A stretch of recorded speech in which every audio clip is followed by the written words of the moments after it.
Welcome to Learning English, a daily 30-minute program from the Voice of America. I'm Ashley Thompson. And I'm Dan Novak.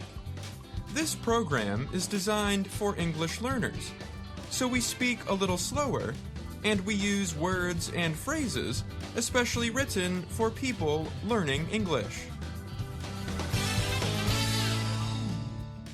Coming up on the program, Monday is President's Day in the U.S. Ashley explains the history of the holiday and shares some interesting facts about our presidents. For the Science Report, Brian Lynn has a story on the effects of a possible collapse of ocean currents. Later, Jill Robbins and Andrew Smith present the lesson of the day. But first, the third Monday of February is known as President's Day in the United States. For nearly 100 years, America honored its first president, George Washington, on February 22nd. That was his birthday. But the date was not a national holiday until 1968. That year, the U.S. Congress passed a measure known as the Uniform Monday Holiday Act. The measure meant that some public holidays would always fall on a Monday. Today, the country honors its first president on the third Monday in February, and not on Washington's real birthday. The holiday is now commonly called President's Day. Many say it also honors Abraham Lincoln's birthday. The nation's 16th president was born on February 12th. The federal government, however, still recognizes the holiday as Washington's birthday. The Uniform Monday Holiday Act gives workers a 3-day weekend. It also gives shops and marketers a chance to have special President's Day sales. In January of 2021, Joe Biden made history when he took the oath of office as the 46th President of the United States. At 78 years old, he became the oldest elected president. The man he beat was the previous record holder, Donald J. Trump. He took office at the age of 70 in 2017.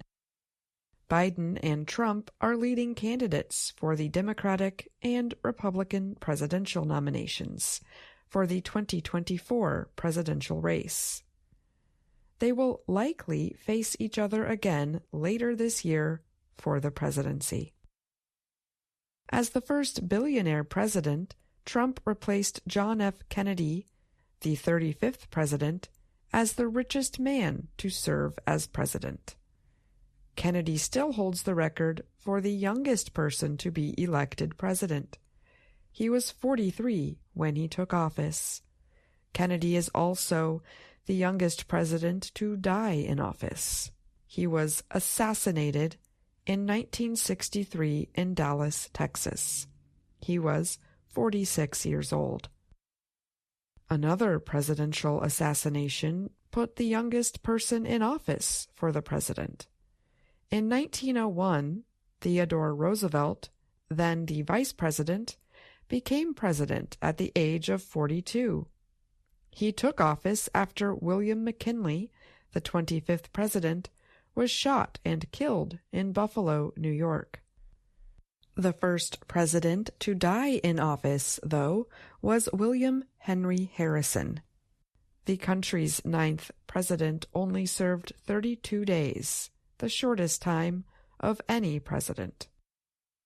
Another Roosevelt holds the record for the longest time in office. Franklin Delano Roosevelt was the 32nd president. He held office for 4,422 days. After his death, the 22nd Amendment was passed. It limited a person to 2 4-year terms as president. Most Americans know that the two Roosevelts were related, but they may not know exactly how they were related. Here it goes. Franklin Roosevelt's wife, Eleanor Roosevelt, was also his fifth cousin once removed. And Theodore Roosevelt, the 26th president, was Eleanor's uncle. That makes the two presidents distant relatives. But they were not the first relatives to both serve as president. That title belongs to the Adamses. John Adams was America's second president. His son, John Quincy Adams, was elected as the nation's sixth president. The Bushes are the other father-son presidential pair. George Herbert Walker Bush was elected as the 41st president.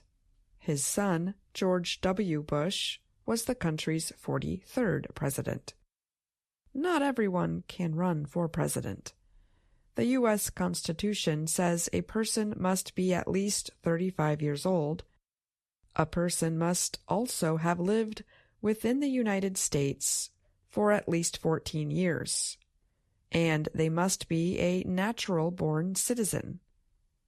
But the meaning of natural-born citizen is not exactly clear. People read the rules in different ways.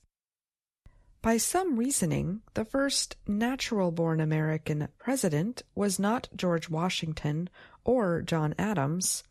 It was Martin Van Buren, the eighth president. He was born in 1782, 6 years after the signing of the Declaration of Independence. All 7 presidents before Van Buren and William Henry Harrison, the 9th president, technically were not natural-born citizens. They were born before 1776, when the American states were still British colonies. I'm Ashley Thompson.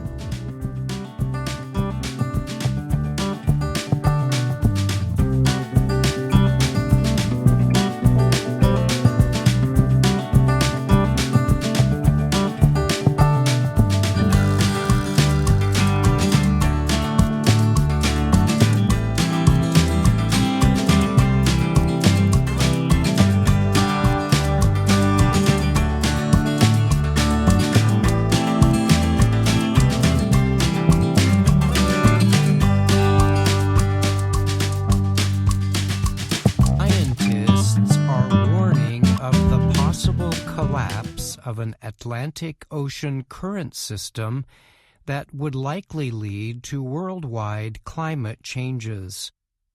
Researchers identify the ocean system as the Atlantic Meridional Overturning Circulation, or AMOC.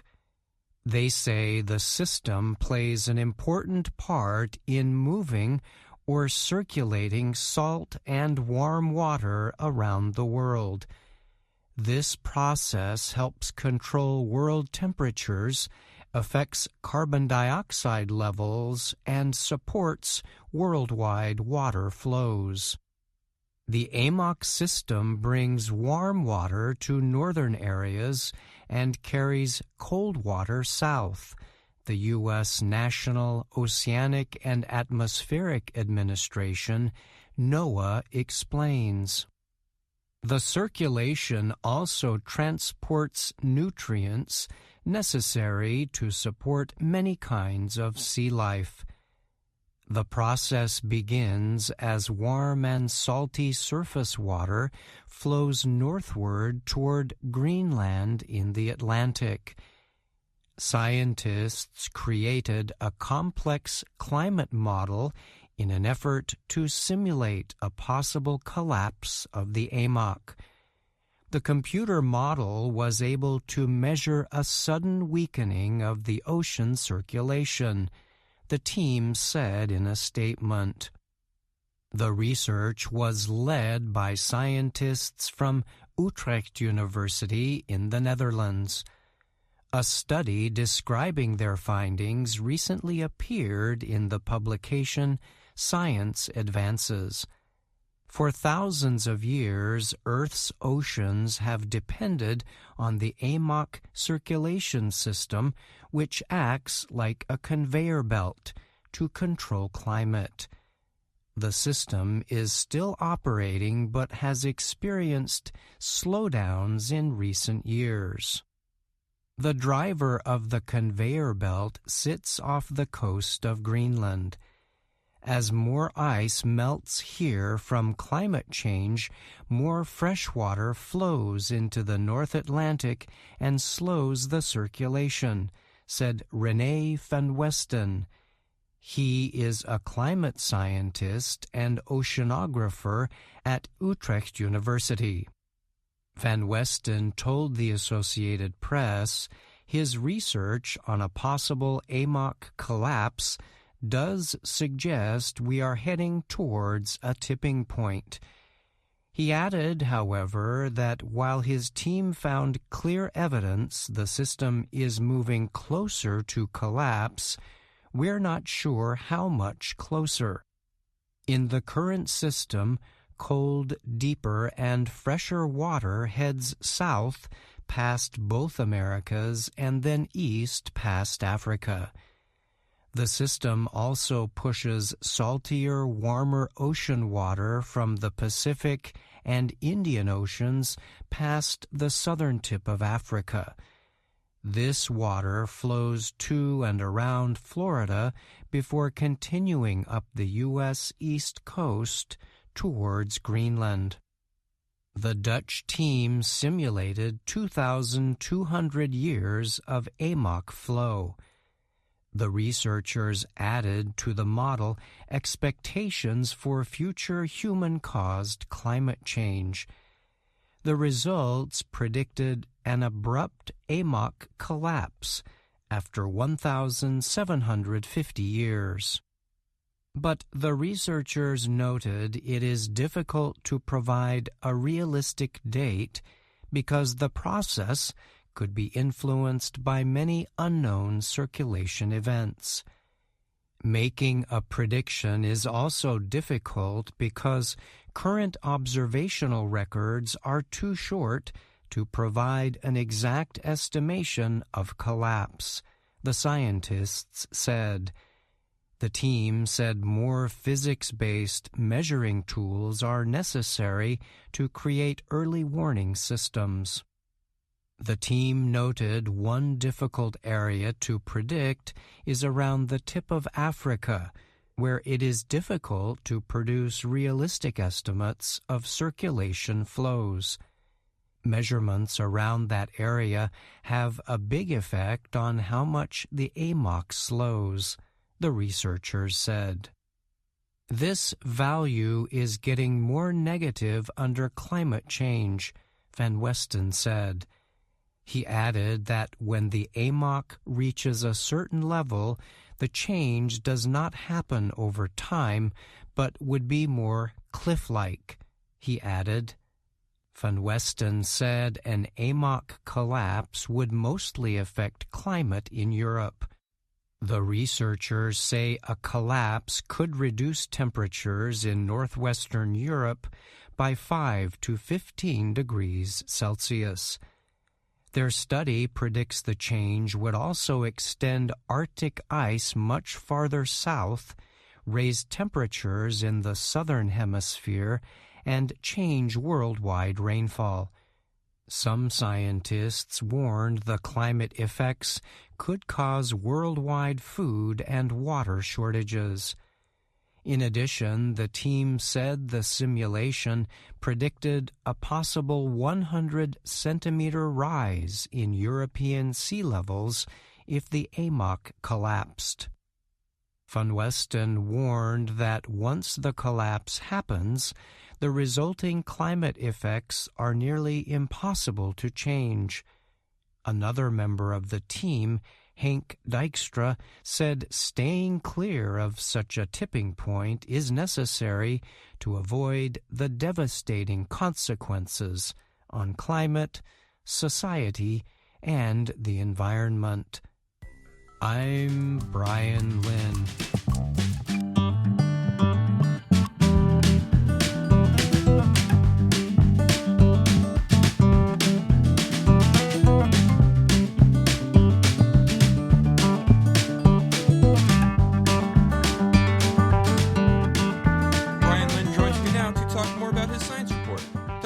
me, Brian? Sure, Dan. Glad to be here. This week's report dealt with a new warning about changing currents in the Atlantic Ocean that could one day collapse and cause climate changes around the world. What is the main cause of the changes currently affecting this major current system? So the researchers involved in this study said the main way changes are happening is that fresh water from melting glaciers and the Greenland ice sheet is diluting saltier water in the area. This prevents water from sinking, and this limits warmer surface water from circulating effectively through the current system. The report pointed out the researchers involved in the study think it is just a matter of time before this Atlantic current system collapses.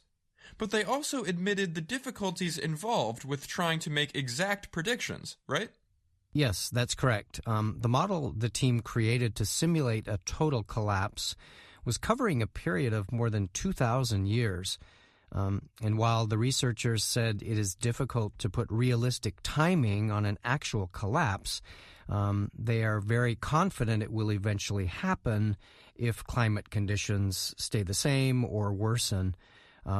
I should note, too, that last year a similar study predicted a complete collapse of this same current system somewhere between 2025 and 2095. Got it. Thanks again for joining me, Brian, and thanks for your report. You're welcome. Thank you, Dan.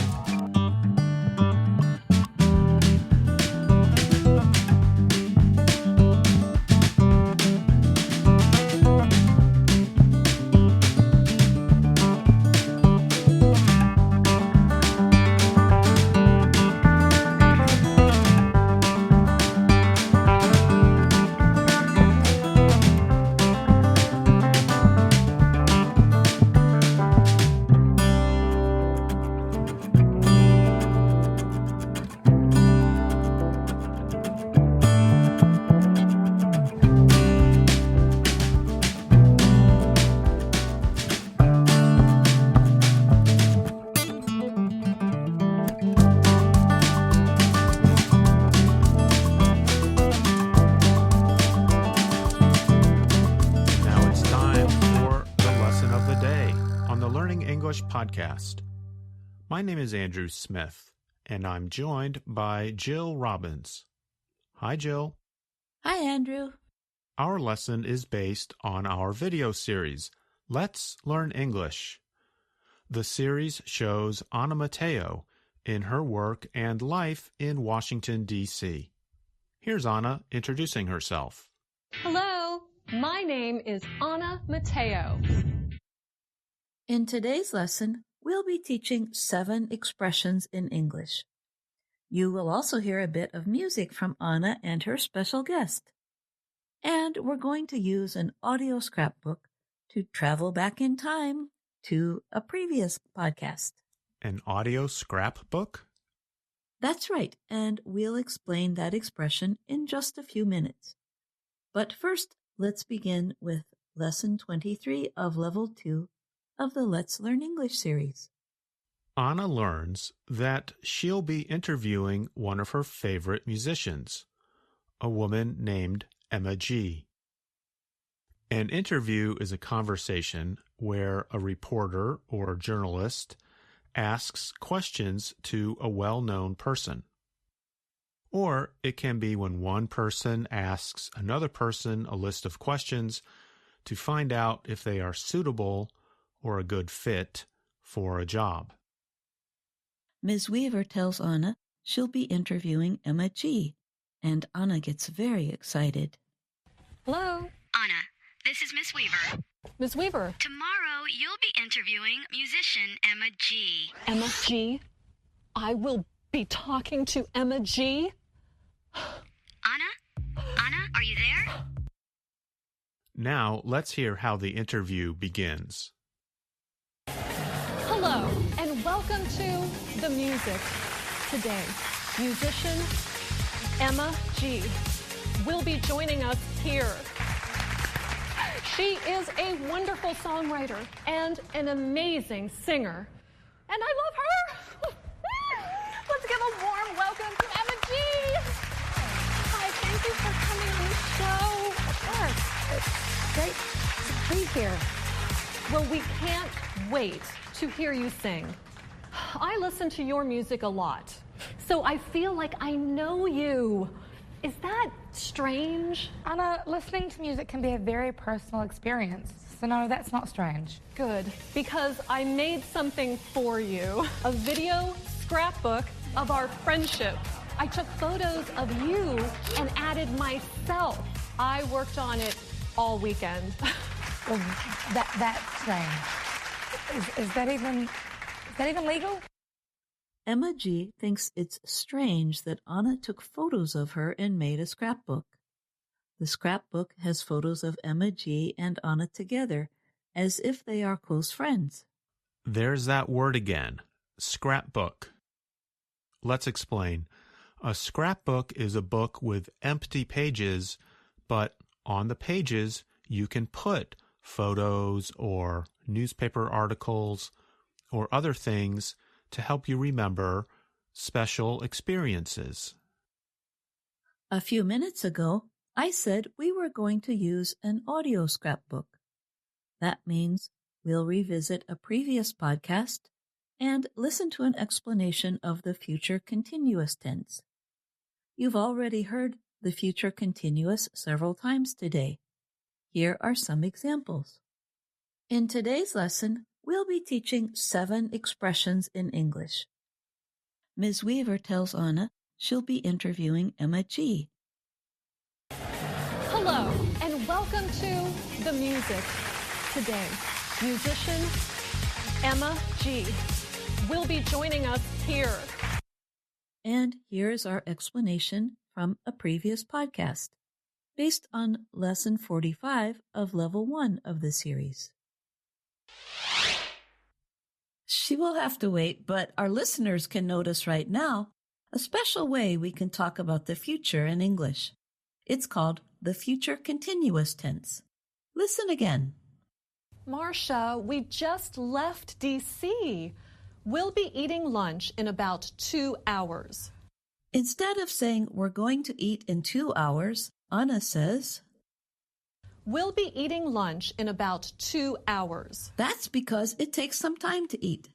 For actions in the future that take some time to do, we can use the modal will plus the verb be plus the main verb with ing. For example, listen to this exchange. What will you be doing tomorrow afternoon? I'll be working from noon until 6 p.m. We often use the future continuous when we specify or say the amount of time we expect the activity to take. If we don't know or care about the length of time, then we can just use the expression going to, like in this exchange. Do you have any plans for the weekend? I'm going to try to clean my room and maybe go to a movie. Okay, we're back. It's handy to have a scrapbook, isn't it? It is. Handy describes something that is useful or helpful that makes a job easier. Now, let's get back to Anna's interview with Emma G. You can listen for the future continuous tense. Now, Emma, let's talk about your schedule. Tell me, tell us, exactly where you will be and when. Exactly. Sure. Well, in early June, I'll be performing at several venues across Austin, Texas. That's my vacation week. I can meet you there. We can tour the city. We can have lunch. Yeah, maybe. Then in mid-July, I'm going to be teaching at a music camp in Chicago. I will be visiting my sister then.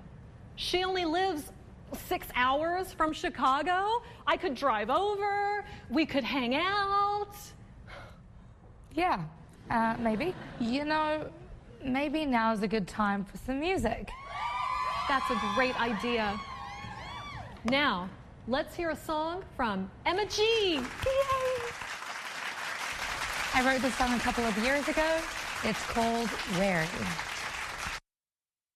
It seems like Anna might be obsessed with Emma G. because Anna wants to visit her in 2 cities. If you are obsessed with something or someone, it means you think about them all the time, or almost too much. The noun form of this word is obsession. And I think Emma G. is becoming wary of Anna. Maybe that's why she chose to sing her song called Wary. Maybe so. Wary is an adjective that means you are being very careful because of something that could cause problems or be dangerous. Wary is spelled W-A-R-Y. For example, you should be wary of a hairy bear. And you should be very wary of an angry bear. I think you should be wary of bears in general. I do too. Notice that we use the preposition of after the adjective wary. Now, let's look at 2 more expressions we heard. The word venue and the phrasal verb hang out. Listen again. Well, in early June, I'll be performing at several venues across Austin, Texas. A venue is a place for an organized gathering of people, such as a concert, sporting event, or special meeting such as a convention. Most venues are indoors, but some are outdoors, such as a farmer's market or a stadium. And the phrasal verb hang out is just an informal way of saying spend time together. It's very common in American English. But remember, it's informal, so we usually use that expression with friends and family. Yeah, like Andrew, maybe we can hang out next weekend. That's right, maybe we can. So to review, today we looked at the expressions interview, handy, scrapbook, wary of, venue, obsessed by, obsession, and hang out. Before we go, here's the end of Lesson 23 of Level 2. Anna gets to sing with Emma G. They sing a bit of a song that came out in the year 1983 by the group named The Police. The song is named Every Breath You Take, and you can hear the future continuous tense in that song. The songwriter, named Sting, says it may sound romantic at the beginning, but it's really about an obsession. He wrote it after the breakup of his first marriage. Here's Anna and Emma singing the song.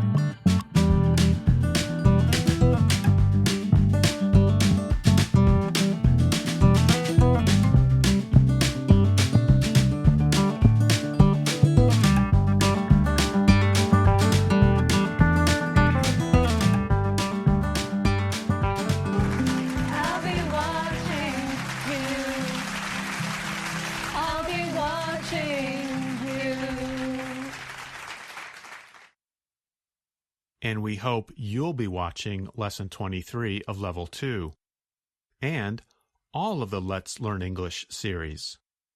And we'll be doing another lesson of the day soon. Remember that you can also find us on YouTube, Facebook, and Instagram. Thanks for listening. I'm Jill Robbins. And I'm Andrew Smith.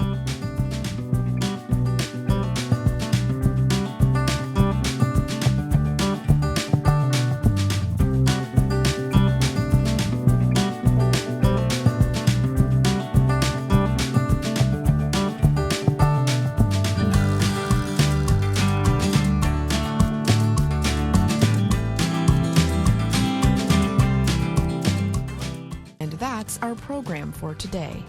Join us again tomorrow to keep learning English through stories from around the world. I'm Ashley Thompson. And I'm Dan Novak.